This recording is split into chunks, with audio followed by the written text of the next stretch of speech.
to say I want to do a record of ballads, a la ECM, and then to be put in Iceland in this Nordic magical kingdom with the Aurora Borealis overhead. I mean, it was just like, what are we doing here? We have just like real magic going on. Just, it was so great.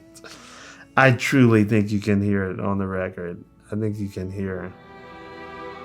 A broken angel sings from. That's the first thing that really struck me about the Grateful Dead was the ballads. Stuff like China Doll. And Bob's ballads too, man.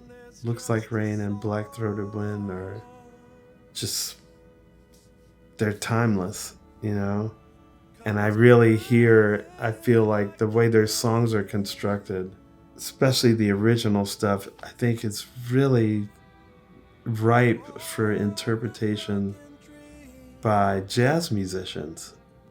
I want to approach this record more like if jazz musicians were playing it, and I want to do like an ECM record version of these Garcia Hunter ballads.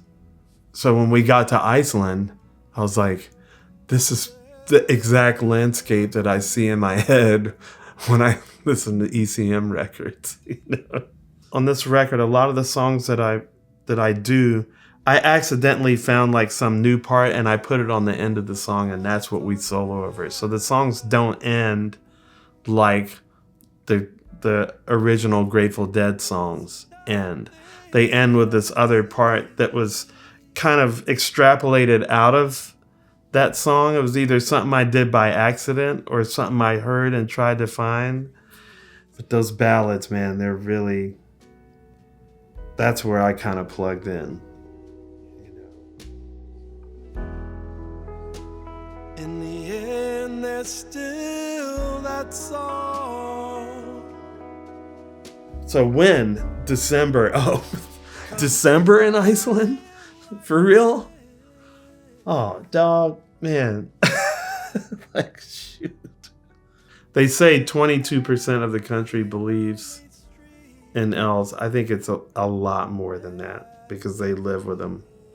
And I'm assuming that Wade told me about it at first, and I'm always about the magic. So if I hear anything, I'm like, what's that? Give me some more, So then stuff started happening, like stuff goes wrong. And when Al said, I've never seen this happen before. And that's when my red flag went. I was like, so what are these guys like, Like, let's leave them an offering. Let's acknowledge them respectfully and leave them something that they like. All of a sudden, there's 5 cameras on lights. We'll be glad when the documentary comes out. Totally. I had brought all my wrestling figures with me, Ron Simmons, Mankind, Shawn Michaels, Paul Bearer, Roman Reigns, Mark Henry, Diamond Dallas Page, Diamond Cutter, baby, Big Show, and Undertaker. And that's Fidel Davis. One of them is the Giant, our generation's Giant, Big Show, like Andre the Giant, but for our generation, right? 7-footer, 7+, right? So I have them all set up. Jason was looking up what they like to eat on his phone in the other room, and Wade was looking up what they like to eat on his phone. He was like, well, they like fresh Icelandic food and moonshine. And then Jason comes in and he's like, they also like sweets and something else. And I was like, all right, fresh Icelandic food, moonshine. I'm thinking like fish, lamb, whatever, Moonshine. We got some dark chocolate. All right, we got it. Let's go make him a plate of food. The Giant knocks over and Al goes, it's fixed. And Wade was like, what was that? And I was like, let's go get that food tray ready, man. Now don't think too hard, baby. There ended up being no guitar solo on High Time, and I was going to do it myself as I did on some of the other songs. I played bass solos on them instead of had guitar solos on them. But I really wanted guitar on this one, and I think Steve didn't want to play it for some reason. He wasn't feeling it, and I agree with that. You do, if you can't find your thing in it, if it's not working together, there's no sense trying to force it in there.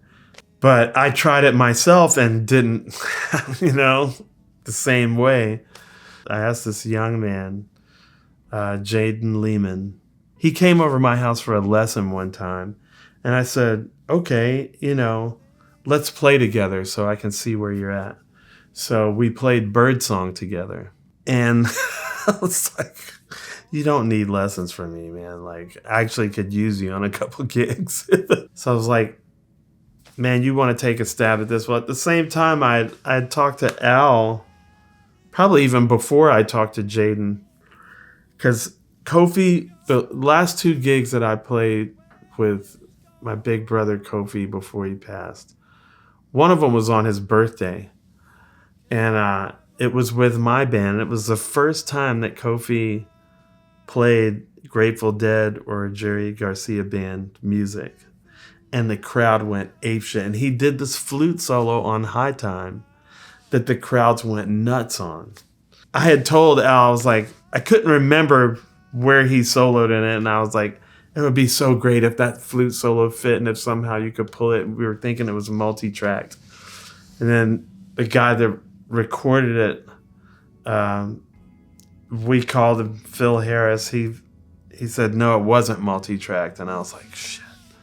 So I don't know how you're like going to pull the flute out from the cymbals and the keyboards and everything else. But we sent it to Al anyway. He said, let me try.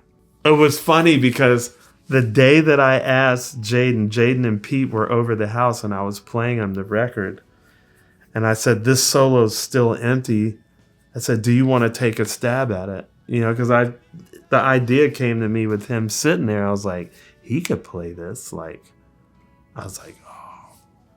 He was like, sure, I'll try it. And then Al called me and goes, man, you're never going to believe it.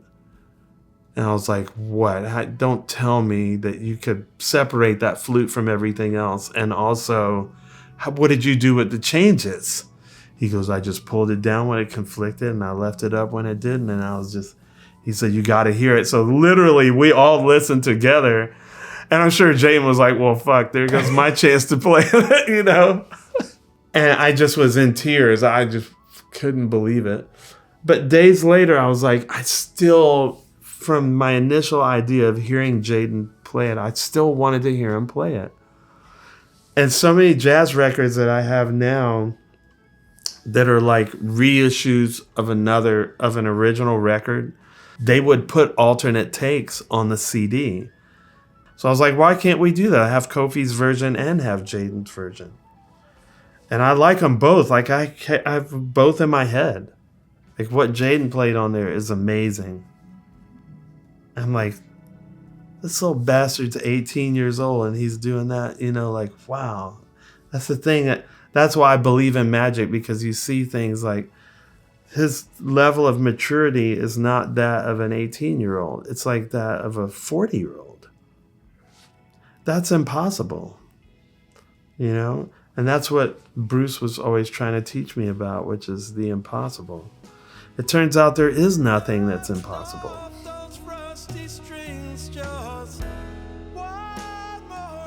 What a great group of people that we went with, Al Evans, who produced it, and his wife Kim came. My wife was there.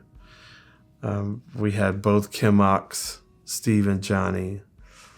We had Jason Crosby, who played keyboards and violin on the whole thing. But then we also had Tom Guarna and Pete Lavezzoli that played guitar and drums.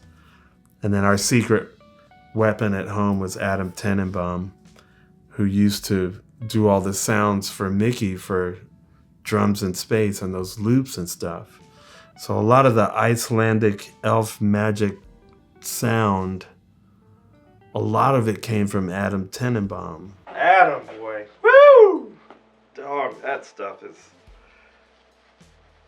Because he does this atmospheric, it's so it has that tie also as well, that psychedelic kind of Colonel Bruce, magical Aurora Borealis elf magic like thing all over it, hovering in the air. And you could see so many more stars.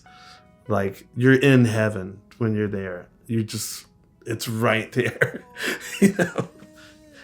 And it was a dream team really for doing this, because all the musicians doing that, not everybody knows about ECM and those records.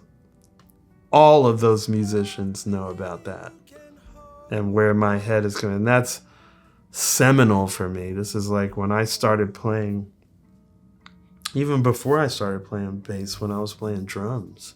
That's part of my formation in the womb of music, And so they knew that, and they know about Manfred Eicher, and they get that same feeling. So we're all looking out the window like, this is the perfect environment to cut this record, the perfect time of year, like December, It was perfect. Was just a dream.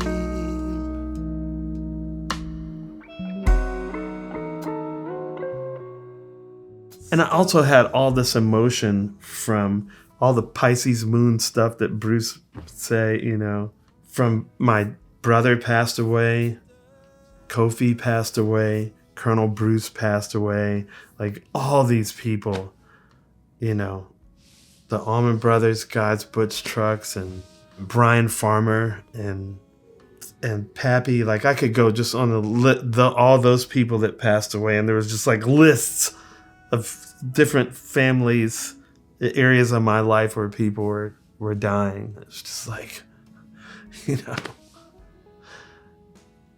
Someone asked me one time, like, how can you capture such emotion, in those songs that Jerry just like, they were so filled. And I was like, well, my brother did just die, like, unfortunately, it's all like accessible, like right here, I don't have to look far. But it was very, very cathartic for me, all the tears that were shed in between takes. It was very hard to get through. The lyrics would just like, just pierce you. You're like, and but I know everybody's going through hard stuff, or a lot of people are going through hard stuff. And hopefully this record will help them process it the way it helped me process it. Like it made it move. It stirred it up, And